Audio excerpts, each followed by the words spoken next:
Colston Surfboard Repairs, Lewis speaking. Oh, hey man, I've just dinged me board. I just want to know where I can drop it off. No worries, mate. Come to 27 to 29, Dover Drive, Burleigh Heads. Got Sam's board here. He's buckled it on the rail. Into the bottom, kind of creased the tail. Split a few channels. I'm going to end up with a big wide blob through here. But as long as we can get it stuck back together or straightened out as much as possible, there's not much we can do unless we do a hideous spray over the top of it, which we're not going to do. Then we're going to reinforce all these channels and glass the whole back end. Bit of a project. See how we go.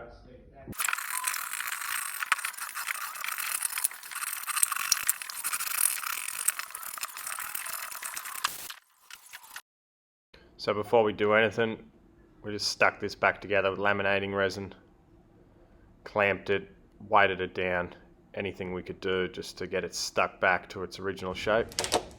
We tried to straighten out, stick back together. I used plenty of tape not to get resin and crap everywhere. Otherwise you're just cleaning that up so it gets in the board.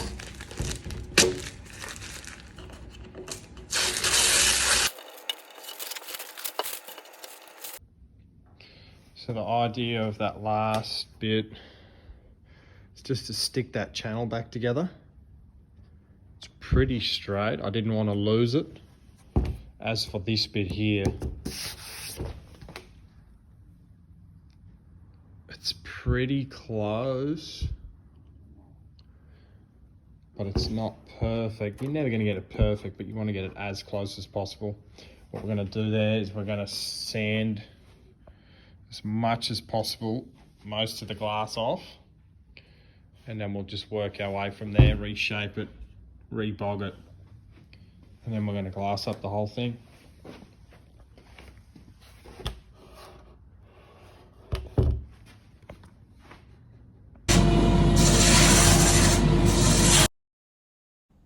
So now we're going ahead and we're just grinding up, prepping everything, scratching it all up with 40 grit.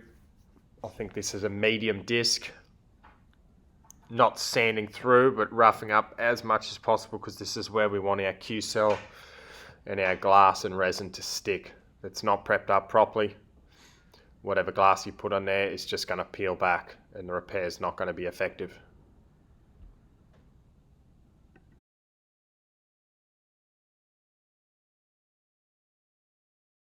So I actually forgot to take a video, but this is basically Q-cell. And I've sanded off the glass, bogged it all up, and this is what I'm going to reshape to get that tail back to similar. Now we're going to go ahead, once that's dry, grind it all back, reshape it. Use your disc first, then the block. The block gets pretty much all of the bumps out. Now we're just going back over with another Q-cell mix. We're filling any air bubbles or pinholes that have come through from the Q-cell. This stage is unnecessary, but if you want the repair to look good, especially when you're not spraying it, it looks a lot better finished, and generally the customer is a lot happier. There's nothing worse than paying good money, getting your board back, and there's all resin bubbles and pinholes in your repair. So get it all nice, fill it all in, and get it ready for the next stage, which is going to be blend it all back once again, 40 grit, sander, block, and then re-scuff wherever any of your glass is going to go, and then you're almost ready for your glassing stage.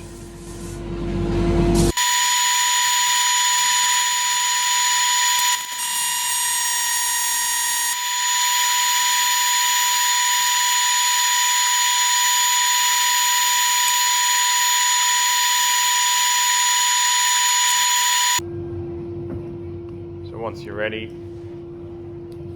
tape up anywhere where you don't want glass or resin to get into. It's an absolute nightmare to get it out, which is going to be your plugs, future plugs, FCS2 plugs, whatever they are, and then your leggy plug on the deck as well. a little trick that I do when I'm wrapping rails here is I tape the leggy plug, but then I also tape to the edge of where I have scuffed. That way, if your lights aren't perfect, which most people's aren't, you know where you can glass to, so that way you're not peeling back resin from parts of the board that aren't prepped. Once you've got that, go ahead and cut some glass. For this repair, we're just using 2 layers of 4-ounce, one smaller bottom patch, and then one wrapping around the rails. And then with this particular one, I added an extra strength patch as well on the split channel and around the flyer.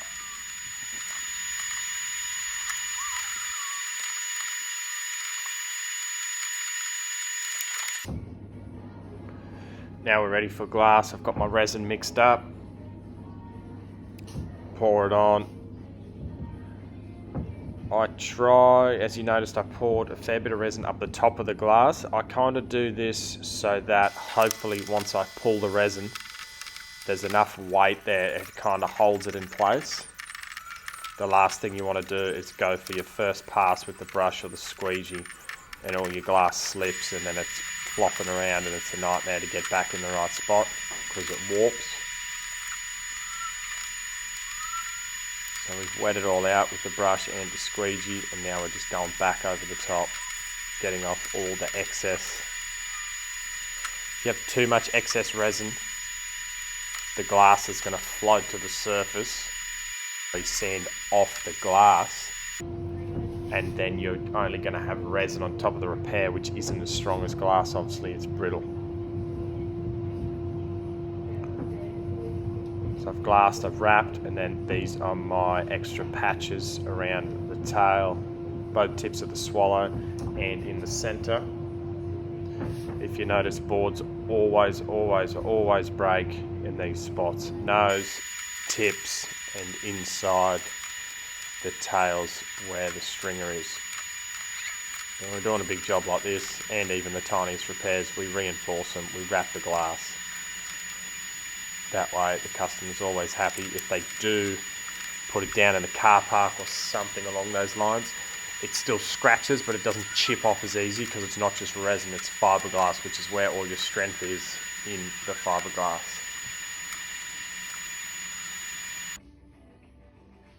So that's it glassed. It's a little bit thick some places, but I want to keep plenty of strength in these channels.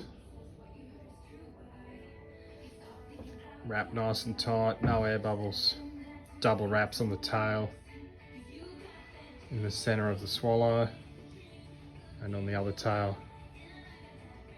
Nothing worse than hitting your tail on the concrete. Goes straight through.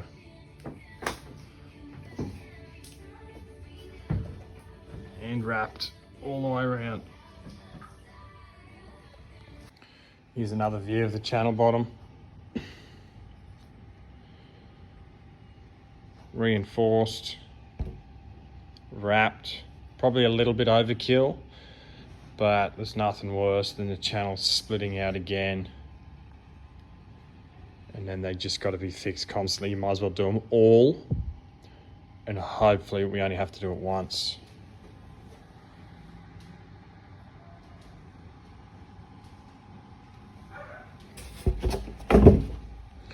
All wrapped.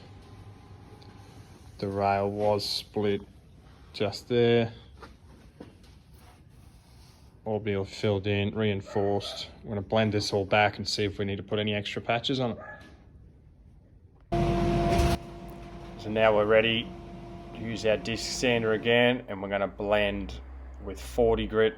It's the edges of our glass, and then we're going to go over lightly, and we're going to scuff up everything we've glassed without going through the glass on the rails or the channels of the deck. Anything you touch with the sander, you do not want to go through it.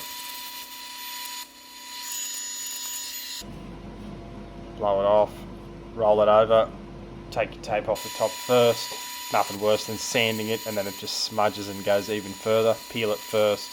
If you do have to sand any, at least it's only a little bit of what you have to sand off.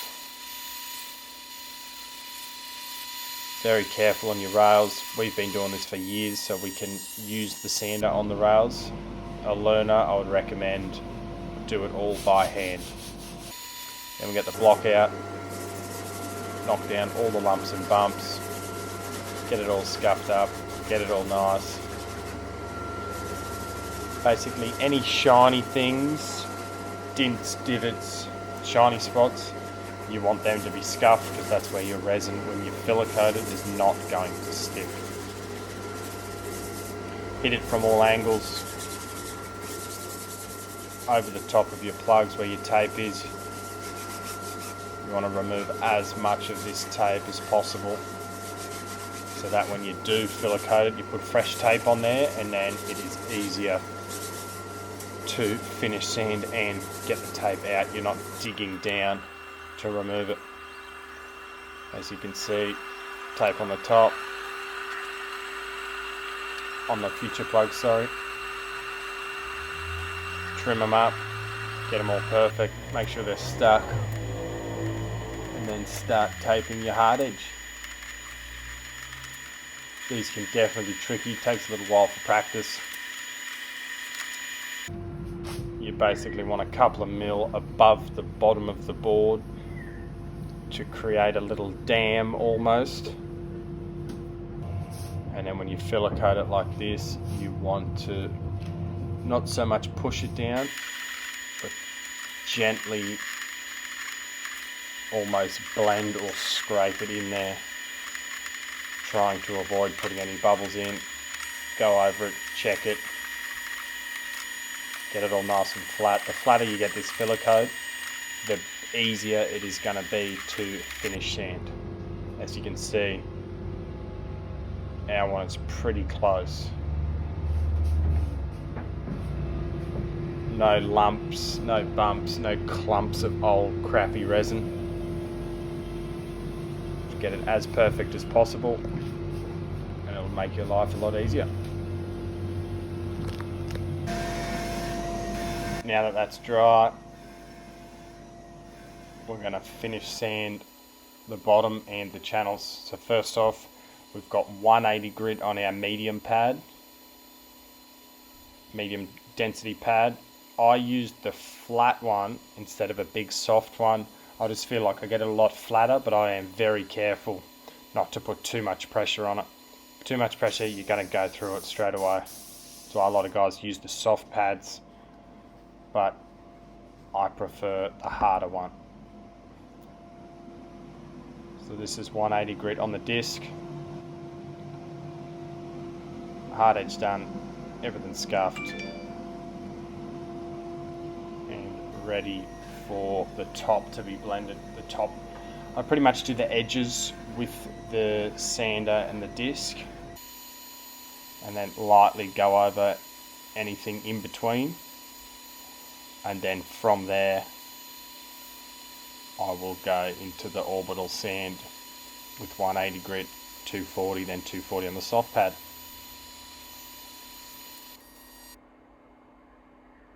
As usual, hand sand everything to get in those little areas you can't with the sander. And grab your Orbi, and here we've got 180 on the Orbi, blending it all in. Once again, careful on the hard edge, careful in the channels. We're only doing the flats, as you can see. We don't really try and go in the channel. That's all going to be hand sanded.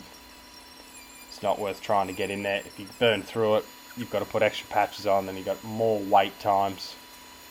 It's just a disaster waiting to happen.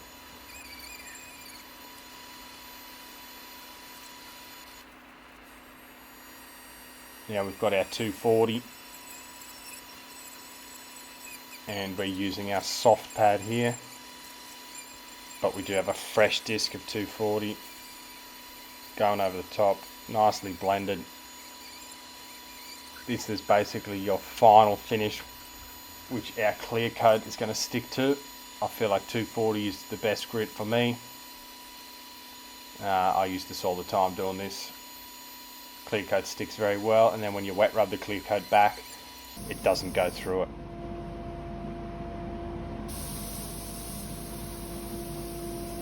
So here's our clear. The reason we use clear is it just gets everything blended as one and gets perfect. If you just do the repair, it's totally fine, but when you wet rub it, you'll see a separation line, and that's the new resin trying to bond to the old resin. I feel like when you do a clear coat like this, it blends the whole thing and you can't tell. You can obviously see the repair, but you can't tell where the start of the finish line is.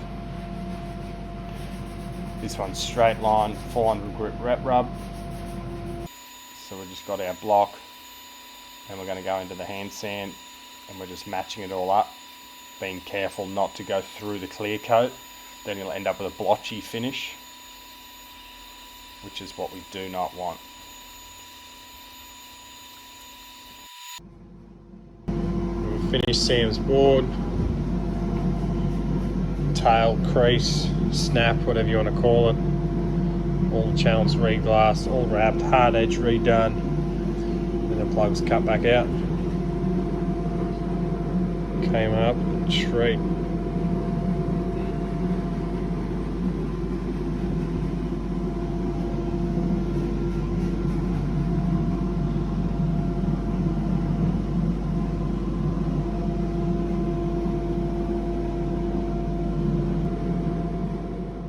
The angle from the tail, as you can see, your hard edge is on there. You can see plenty of glass.